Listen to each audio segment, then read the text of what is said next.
మీరేం చెప్తారమ్మా, ఎట్లుంది ఇక్కడ వ్యవస్థ? ఏ హాస్టల్ అంత నీట్గా ఉండదు, వాష్రూమ్స్ నీట్గా సమీనా అనే వార్డెన్ వచ్చిన తర్వాతనే ఇట్లా తయారైపోయింది. లేదు, అంత ముందు నుంచే ఉందనుకుంటా. నేను కొత్తగా వచ్చిన హాస్టల్కి, అంత ముందు నుంచి మేము కొత్తగా వచ్చినాం. మేము వచ్చేసరికి మా వార్డెన్ ఉన్నది. మీరు ఎంత చెప్పినా ఇక్కడ చూస్తేనే అర్థమైపోతుంది. క్లీనింగ్ సెక్షన్ ఇక్కడనే స్నానాలు ఏదో బట్టలు అన్నారు, వాష్రూమ్సా? ఒక నిమిషం నేను మాట్లాడతాను.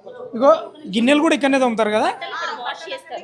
చూడండి కనీసం వాటర్ నీట్ గా లేవు, అవే రైస్ తో మళ్ళీ పెట్టేస్తారు. చూడండి ఆ వాటర్ లో పప్పు అవి నీట్ గా లేవు, కనీసం అవే వాటర్ తో మళ్ళీ ఫుడ్ వండుతారు.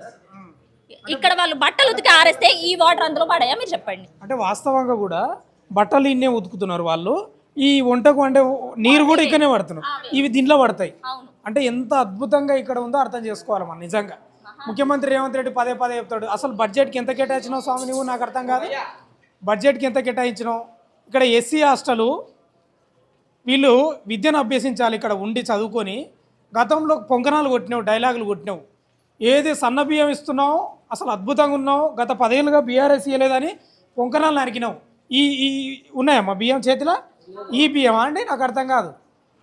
నేనేమంటున్నానంటే ఇవే బియ్యం ఒక నిమిషం, ఇవే బియ్యం తీసుకొని ఇవే పార్సిలు ముఖ్యమంత్రి రేవంత్ రెడ్డికి లేకపోతే మంత్రులకు వాళ్ళకి ఇలా పంపిస్తే మంచిగా తింటురా. ఇవి తినండి, ఇవి తింటే వీళ్ళు తిన్నట్లే. కొంచెమన్నా ప్రభుత్వానికి ఉండాలి బుద్ధి జ్ఞానం. నిజంగా చెప్తున్నా కదా. మల్లు బట్టి విక్రమార్క ఉప ముఖ్యమంత్రి, ఈయన విద్యార్థులపై ఏమైనా చూస్తున్నాడా అండి? ఒక దళిత సామాజిక వర్గానికి సంబంధించిన మంత్రి దళిత బిడ్డలకు గోస పెడతారంటే నాకు అర్థం కాదు. ఇంకొకసారికి ఇట్లా నేను చూపిస్తా. ఒక నిమిషం నేను మాట్లాడిస్తా. క్లీనింగ్ సెక్షన్ అంత అద్భుతంగా ఉందే. ఒకసారి కూరగాయలు చూద్దాం మనం. ఈ ఆనియన్ చూపించండి ఒకసారి. మురిగిపోయింది మొత్తం, ఇది ఈ ఆనియన్ మొత్తం మురిగిపోయింది. ఇక ఫ్రిడ్జ్లో ఇవి ఉన్నాయి, ఇవి మొత్తం పాడైపోయినాయి. ఈ ఆనియన్ చూడండి, ఒకటే చూపిస్తున్నా కదా. ఇట బాక్సులో మీకు కెమెరాలో చూపిస్తాడు. ఈ బాక్స్లో చూడండి, ఇగో ఎట్లా అయిపోయినాయి చూడండి. గిదే అనండి నాకు అర్థం కాదు. వీళ్ళ ఇంట్లో నుంచి పెడతారండి సొమ్ము? ఒక నిమిషం, వీళ్ళ ఇప్పుడు ముఖ్యమంత్రి కానీ మంత్రులు కానీ వీళ్ళ ఇంట్లో నుంచి ఏమైనా తెచ్చి పెడతారా? ప్రజల సొమ్ము